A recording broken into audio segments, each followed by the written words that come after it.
Because there's a lovely few lines, you know, that goes like this. You can fool the whole world down the pathway of life and get pats on your back as you pass.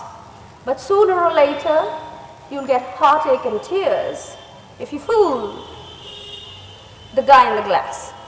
So when you look at the glass every morning, you can go around and show the world you have everything, but you've got to come and be honest with yourself.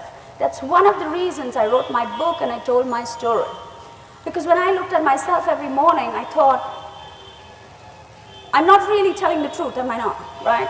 I'm a banker, great, okay, I earn X amount, wonderful, I have this big house, great.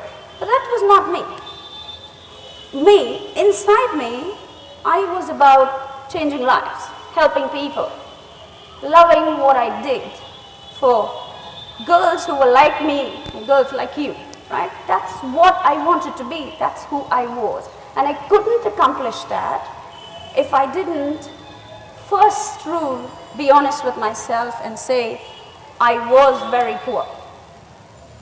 I was homeless. We lived in a slum all my life, really, after we moved from under the steps where 3,000 people shared 3 toilets, right? We had one little room with no electricity, no water, nothing, right? That's where we lived all our lives.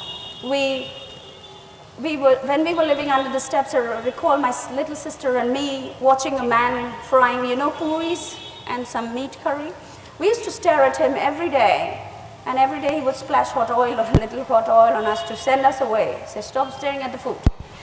And we used to run a few yards and run all the way back and keep staring, till eventually he would pick up a paper, put some puris and curry in it, give it to us and say, now go.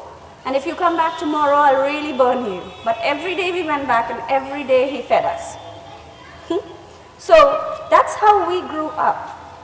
We grew up with the poorest of the poor who had absolutely nothing to give, but still they gave all they could. All they could, really. The lady by the corner of the road who sold tomatoes and potatoes, you know, you get a big black hole in it and it's all bad. And every day she would keep those tomatoes and potatoes for us and give it to us, and we would bring it home and cook it. Because that's what we lived on. Before me, we lost 2 sisters to poverty and malnutrition who died.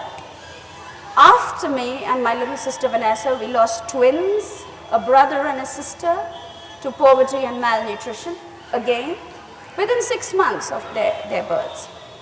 And then as we moved along, we had my little sister Susan, who almost died too.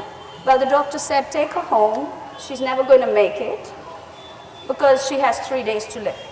But it was the man by the tea shop who every day I ran to with a bowl, asked him for a little milk, and every day he gave me that milk. Every day I mixed it with the powder medicine that the doctors gave me, and every day I fed that to her. And she actually survived, and she topped a university in London, and her picture was on every tube and every bus and in the university, and she lives in Australia today. So that is potential. That is the true meaning of potential.